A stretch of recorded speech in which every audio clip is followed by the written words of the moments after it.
Olá pessoal, eu sou Maria do canal Terapia com Plantas. Primeiramente eu queria mandar um beijo gigante a todos os inscritos, dizer que eu estou muito feliz que o canal está crescendo, mandar um beijo carinhoso para os meus alunos da consultoria e lembrando vocês pessoal que a consultoria ela abrange toda a área da jardinagem. Quem tiver dúvida sobre qualquer planta, cultivo de qualquer planta ou suculenta, me chama na consultoria que eu terei o maior prazer em ajudar vocês, tá? A consultoria ela abrange toda a área da jardinagem relacionada a tudo que você precisa sobre jardinagem. A consultoria ela pode te ajudar, tá? Eu vou deixar o número do WhatsApp aqui embaixo na descrição. Me chama no WhatsApp pra gente entrar em maiores detalhes sobre a consultoria, ok? Bora lá pro vídeo. Pessoal, o vídeo de hoje eu queria, como eu estou fazendo essa sessão de calateias e marantas com vocês, esse daqui é mais um. Ela é uma planta nativa do Brasil, é uma planta excelente para você cultivar dentro do seu apartamento, desde que você aproxime essa planta o mais próximo de uma janela para ela estar pegando a claridade solar, porque ela não suporta ficar no escuro, tá? Então assim, ela pode, a pessoa às vezes ela quer cultivar uma planta dentro de casa, mas coloca essa planta no local que ela não tem uma claridade solar. Eu falo para vocês, claridade solar é diferente de um ambiente só claro. Tá? Um ambiente só claro, ele vai emitir só aquela claridade no ambiente, mas não vai entrar claridade solar. Eu posso ter uma sala que ela é clara e não bater sol nenhum lá. Agora, a claridade solar, ela reflete nessa vidraça, reflete dentro do ambiente. É essa claridade que a planta necessita, tá? Então, assim, se você morar... existem pessoas que cultivam ela ao ar livre, plantando em jardim. A planta, ela consegue, sim, viver no sol. Uma planta que ela não é de sol, por exemplo, as marantas, né? Estou falando das marantas. Você consegue sim cultivá-las com a parte de sol direto, porém plantada no solo. Em vaso, se você colocar ela no sol direto, você vai torrar a sua planta. Então eu acredito que se você colocar ela embaixo de uma árvore, onde que pega sol, você consegue cultivar ela assim. Você não vai conseguir cultivar ela no sol direto, colocando ela no vaso, porque você vai estar limitando a raiz dessa planta, tá? Então a claridade para ela é uma luz indireta, ou uma luz filtrada, ou uma luz difusa. Se você tiver um sombrite, você também pode estar colocando ela lá que você terá sucesso com ela, tá? O diferencial dela das demais marantas é esse alongamento nas hastes, né? Existem outras calateias que são mais baixas, né? Calateias ou marantas, depende de como você conhece. E eu já expliquei para vocês qual a diferença entre calateia e marantas, tá no vídeo aqui no canal, só você ir lá e olhar. Não existe diferença nenhuma, tá? Esses são só nomes dados a essas espécies que tem essas folhas largas. Então, quando as folhas dela está pequena, ela ainda não tem, ela fica toda verde, as folhas pequenininhas. A partir do momento que elas vão ficando mais velhas, elas vão adquirindo esse colorido, tá? Que vem no meio, o verde mais claro e o verde mais escuro, que dá esse formato nela aqui. Então, pessoal, já falei da claridade, vamos falar agora da rega, tá? Ela tá até nascendo brotações, eu estarei trazendo o vídeo aqui e mostrando a câmera aqui, mostrando para vocês ela de perto. Ela não está tão bonita porque ela ficou na chuva aqui e eu estava mexendo com a obra aqui em casa, ela levou uns pinguinhos de alguma coisa aqui, está meio pintadinho, tá? Mas eu vou estar trazendo a câmera aqui mostrando para vocês como que ela tem essa beleza dela exótica. E se você quiser adquirir uma para sua coleção, pode adquirir que você não vai arrepender. Ela não é uma calateia de difícil cultivo, como algumas que eu já nomeei aqui no canal, já mostrei para vocês que são mais difíceis do que as outras. Ela é de fácil cultivo, não é muito exigente. O substrato dela, tá? O substrato dela eu coloquei a minha, que está plantada no substrato. Quando você for plantar ela, não esquece do dreno, pessoal. O dreno no fundo do vaso, tá? Além de você fazer um substrato que ele seja bem drenante, você ainda precisa de um dreno no fundo do vaso. Esse dreno você coloca de isopor ou argila expandida ou pedrisco até aqui. O resto você completa com o substrato, deixando um dedo abaixo da borda do vaso, para na hora que você fizer a rega, a água não vir para fora. Vou falar para vocês o substrato que eu estou cultivando a minha. O substrato que eu estou cultivando a minha, eu coloquei nesse substrato o humus de minhoca com areia. Só humus de minhoca com areia. Está cultivando no humus de minhoca com areia. Por quê? Porque essa planta ela precisa de uma umidade na raiz dela, tá? Nos rizominhos dela. Se ela não tiver essa umidade, ela seca, ela desidrata e ressecando esse rizoma você vai perder ela. Mas se você tiver umidade em excesso, você perde ela da mesma forma. Então o que você tem que fazer para esse substrato não secar? Não secar demasiado e ela manter essa umidade, colocando o dreno no fundo do vaso. O substrato em cima ele vai ficar úmido, mas você vai evitar o encharcamento. Então não tem como você ter problema, porque quando tem o excesso de umidade, gera fungos, e esses fungos, eles destruindo os rizomas dela, você automaticamente vai perder sua planta, tá? Vamos falar da floração. A floração dela, a flor dela é na primavera, a floração dela vem no início da primavera, ela dá os pendãozinhos no meio e vem a floração dela. A floração dela é diferente de outras marantas, a floração dela é uma flor, eu especificamente eu acho a flor dela uma flor bonita, tá? A poda dela, como já procede das outras marantas e das outras calateias, é uma poda de limpeza apenas, igual vocês estão vendo eu aqui arrancando, tá? As folhas que já estão secas, vocês arrancam ou com a tesourinha ou com a própria mão, remove essas folhas todas para dar força para as folhas novas que vêm, tá? Não tem necessidade de uma planta ficar com a folha que não vai produzir mais nada para ela. A folha secou, a folha tá feia, remove, porque a planta gasta sua energia mantendo essa folha que não vai produzir mais nada. Tá? E tira a beleza da sua planta. Então remove todas as folhas que estão secas, todas as folhas que estão velhas, tá? O replantio dela é no início da primavera, final do inverno.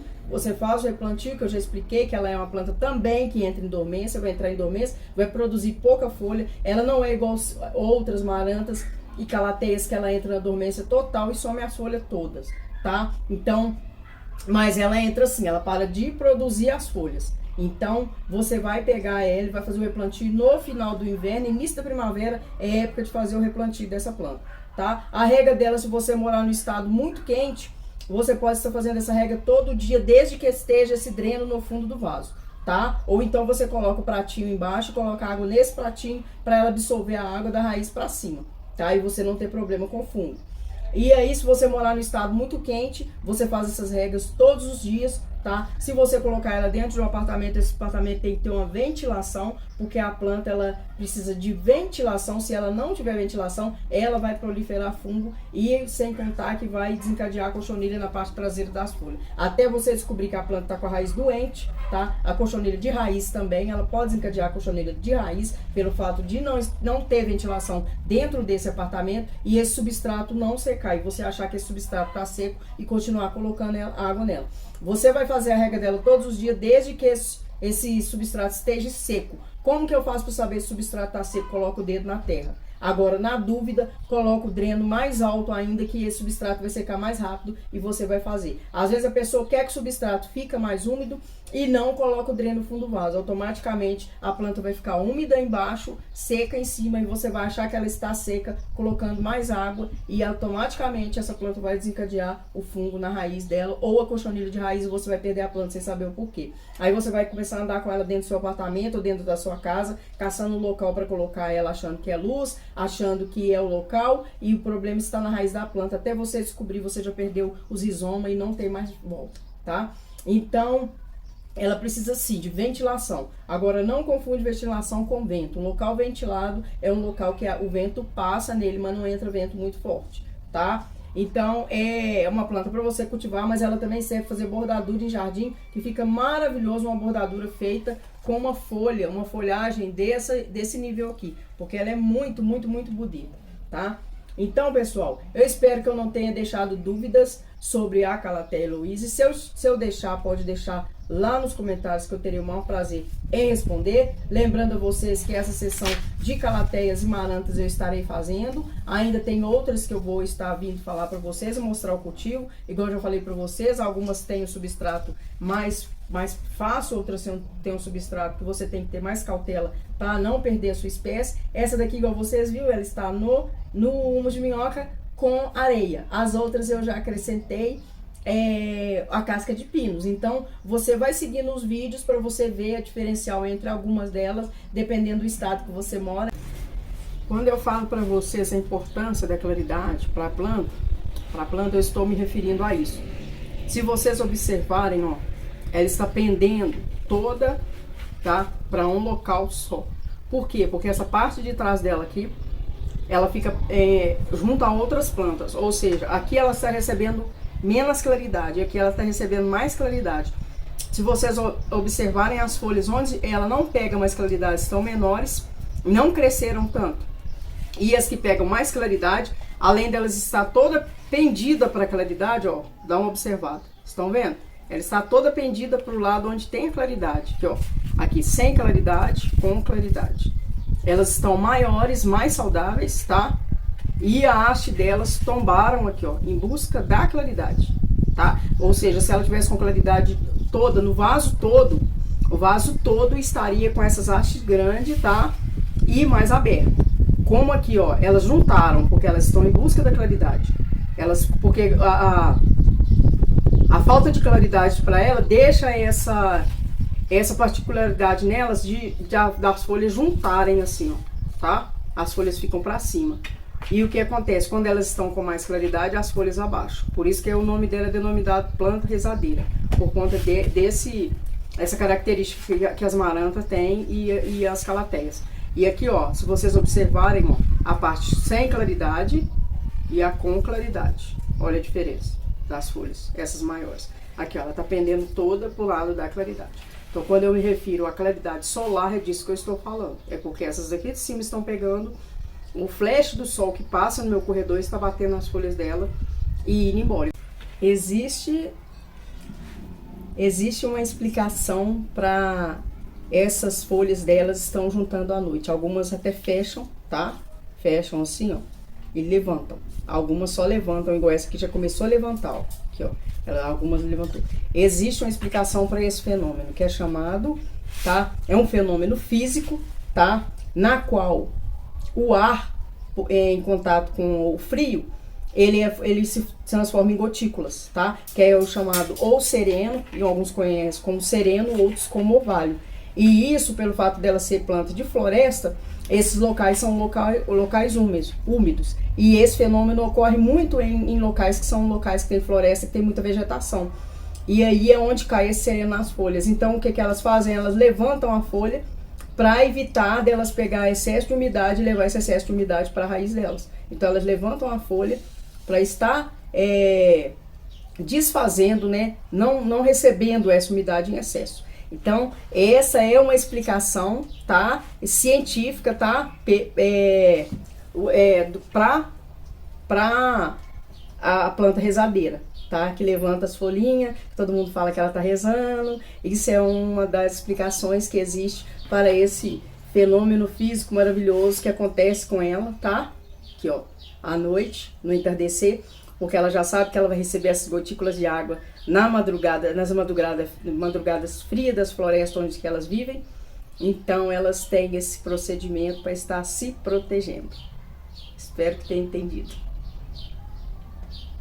Não suporta encharcamento, mas também não suporta um solo extremamente seco, tá? Um substrato extremamente seco, porque os rizomas dela necessitam dessa hidratação para ela produzir mais rizoma e produzir a folha, tá? Então cautela nas regas, tanto na quantidade quanto na falta, cautela na ventilação e na claridade, principalmente nas claridades. Não confunda claridade solar. Todo ser vivo necessita de sol. Se você não proporcionar uma claridade correta para sua planta, você vai perdê-la. Eu queria até deixando aqui para vocês uma observação, que tem uma cliente minha que ela assistiu um vídeo meu e viu eu mandar colocar a planta no sol. O que ela fez? Ela pegou a planta dela direto da sombra e colocou no sol. Gente, se vocês fizerem isso com a planta, você torra a planta. O sol que a planta necessita precisa ser acostumado. Quando você adquire uma espécie, ela vem direto de uma produção que é um viveiro, tá? Um viveiro com sombrite, esse viveiro é todo coberto. E essa planta ela não é acostumada com sol direto, mesmo que seja uma planta de sol direto, tá? Então, se você pega uma planta de viveiro, que é de sol direto, e coloca ela no sol, você vai ter problema com ela de queimaduras da mesma forma. E eu falei pra ela, eu cheguei na casa dela, eu falei com ela. essa planta é de sol. O que que ela fez? Arrastou o vaso e colocou nesse sol do verão. A planta torrou toda. Ela veio falar comigo, eu falei, você tinha que ter feito a adaptação dessa planta no sol. Como que você faz uma adaptação? Você começa colocando um pouquinho e vai aumentando essa quantidade até você ver a quantidade que a planta necessita daquele sol. Porque quanto mais sol a planta tem, menos doença ela desencadeia. Enfim, isso na cabeça de vocês. Quanto menos claridade solar, mais doença você vai ter. Quanto mais claridade solar, menos doença você vai ter. Então, ela colocou a planta no sol, torrou. Eu queria mandar um abraço para ela. Nena, um abraço, tá? Não esqueça, não é colocar a planta no sol, é fazer a adaptação do sol para a quantidade de sol que essa planta precisa, principalmente se for o sol direto, tá? Então fica aqui o meu abraço a todos. Qualquer dúvida, deixe nos comentários que eu terei o maior prazer em responder. Um beijão carinhoso a todos. Até o próximo vídeo, pessoal.